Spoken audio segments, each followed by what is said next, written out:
When an AI agent makes a bad decision, do not just blame the model. Investigate the system. The answer may be wrong because the context was wrong, the tool failed, the policy was unclear, or the agent was running the wrong version. Here's what usually happens after an AI agent makes a bad call. Someone looks at the output and says, the model messed up. Sometimes that is true. But a production AI agent is not just a model. It is a workflow. It has prompts, tools, data sources, retrieval settings, policies, approval gates, memory, versions, logs, human handoffs, and external systems that may be stale, broken, or incomplete. So if the agent downgrades the wrong vulnerability, sends the wrong update, routes the wrong ticket, or summarizes a case incorrectly, the investigation should not stop at the AI was wrong. That is too vague to fix. The better question is this. Where did the failure enter the system? Was the input wrong? Was the context missing? Was retrieval stale? Was the tool response misleading? Was the prompt ambiguous? Was the policy too weak? Was approval skipped? Was the agent using a new version? That is what this video is about, a practical investigation workflow for bad AI agent decisions. The first step is to freeze the run. Do not start editing prompts immediately. Do not quietly rerun the agent and overwrite the evidence. Do not delete the bad output. Preserve the run state. Capture the request, the timestamp, the user or automation trigger, the agent version, the prompt version, the model, the tool permissions, the data sources, the final output, the tool calls, the approvals, the system changes. If the agent touched an external system, preserve the before and after state if possible. This matters because AI systems are easy to accidentally mutate during investigation.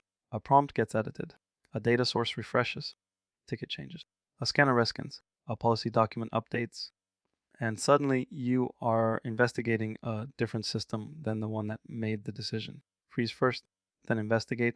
Next, reconstruct the timeline. The timeline should show the path from trigger to action. Request received, a workflow selected, context retrieved, tool called, recommendation generated. Policy checked, approval requested, action executed, output delivered. This timeline helps you locate the failure point. If the wrong data entered at the beginning, the model may have produced a reasonable answer from bad evidence. If the right recommendation was generated but the wrong tool action executed, the issue is not the model. If approval was required but never requested, the issue is the gate. If a human edited the draft and introduced the error, the issue may be handoff design. A timeline turns a vague incident into a sequence of inspectable events. Without it, everyone argues about the final answer. With it, you can ask where the chain broke. Now inspect what the agent saw. Start with the input. Was the original request clear? Was the triggering object correct? Was the ticket complete? Was the scanner finding fresh? Was the customer message missing context? Then inspect the context. What documents were included? What records were retrieved? Which source was treated as authoritative? Were there conflicting sources? Was important information missing? Was stale information included? A lot of bad agent decisions are actually context failures. The model did not hallucinate. It was given partial evidence. Or the retrieval system pulled the wrong document. Or the source hierarchy was unclear. Or a stale cache beat the current system of record. For production agents, context is evidence. If the evidence is wrong, the decision will be fragile. Next, inspect the tools. What tool did the agent call? Was it the right tool for the task? Did the tool succeed? Did it return an error? Did it return partial data? Did it time out? Did the agent retrieve? Did the agent have too much permission? Did it have too little permission? Did it call a read tool when it needed a write action? Did it call a write tool when it should only have drafted? Tool failures can look like reasoning failures from the outside. For example, an agent might recommend the wrong priority because the asset lookup failed and it quietly used the default. Or it might update the wrong ticket because the target ID was ambiguous. Or it might skip evidence because the scanner API returned a partial response. So do not only inspect the final answer, inspect the tool layer. Agents act through tools. If the tool layer is wrong, the action will be wrong. Now inspect the control gates. Was approval required? Was approval requested? Who approved it? What did they see? Did they see the actual outgoing action? Did they see the evidence? Did they edit the recommendation? Did the agent bypass a gate?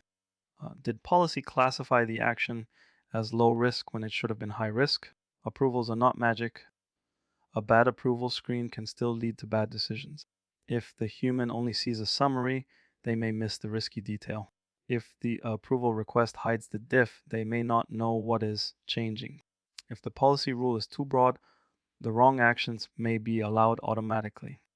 So treat approvals and policies as part of the system under investigation. The question is not just whether a human clicked approve. The question is whether the approval gate gave the human enough information to make a good decision. Next, compare versions. What changed recently? Prompt changed, model changed, tool permission changed, policy changed, retrieval index changed, memory configuration changed, data source changed, workflow routing changed. A lot of incidents happen right after a small change that nobody treated like a release. A prompt sentence gets softened. A tool moves from draft only to auto write. A retrieval source gets added. A policy exception gets edited. A model gets upgraded. The agent still has the same name, but it is not the same system anymore. So compare the bad run against the last known good version. If the same case works correctly on the previous version, that is useful evidence. If it fails on both versions, the issue may be deeper than the recent change. Version comparison helps you avoid random prompt tweaking. After the timeline, context, tools, approvals, and versions are reviewed, classify the failure mode.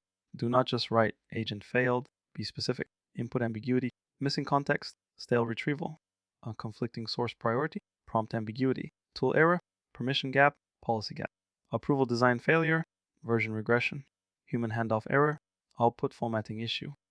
This classification matters because each failure mode has a different fix. Missing context does not get fixed with a longer prompt. A policy gap does not get fixed with a better model. A tool permission problem does not get fixed with more examples. Version regression does not get fixed by telling users to be careful. If you classify the failure correctly, the fix becomes much clearer. Once you know the failure mode fixed the system, then add a regression test.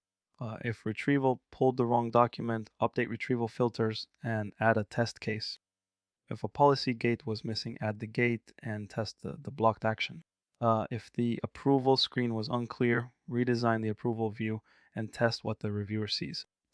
If a tool returned partial data, add error handling and test the partial response. If a prompt instruction was ambiguous, tighten the instruction and test the edge case. The key is to prevent recurrence. Do not just fix the one output, fix the pathway that allowed the bad output, and attach the incident case to your evaluation set. That way, every future agent version has to prove it does not repeat the same failure. A good incident review makes the next version safer. A bad incident review just creates another note nobody uses. Let us make this concrete. Imagine a vulnerability TRIAGE agent downgrades finding from high to medium. Later, the security team realizes the asset was internet facing and should have stayed high priority. Do not just say the model was wrong, investigate. Freeze the run, check the trigger. Check what scanner finding the agent saw. Check the asset inventory lookup. Was the asset marked internal only? Was the exposure data stale? Did retrieval pull an old network diagram? Did the agent have a policy rule that allowed downgrades without approval? Did a human approve the change? Did the approval view show internet exposure? Was this a new prompt version? Was the source hierarchy clear? Now you can classify the failure. Maybe the root cause was stale asset context. Maybe it was missing approval for severity downgrade. Maybe it was a policy exception that should not have applied. Each root cause leads to a different fix.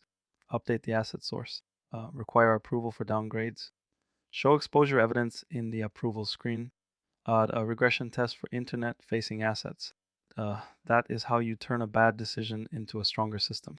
Here is the checklist I would use when an AI agent makes a bad decision. 1. Freeze the run and preserve evidence. 2. Reconstruct the timeline from trigger to action. 3. Inspect the input, context, retrieval, and source hierarchy.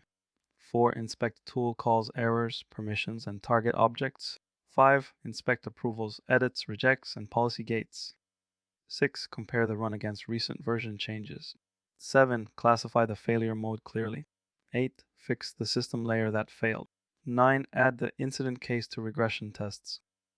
10. Decide whether the agent should keep running, roll back, or stay gated. The big idea is simple. Do not treat bad AI agent decisions like mysterious model behavior.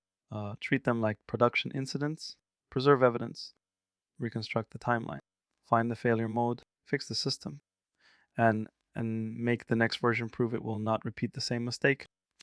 If you want more practical AI agents for cybersecurity and automation, subscribe, and we'll see you in the next one.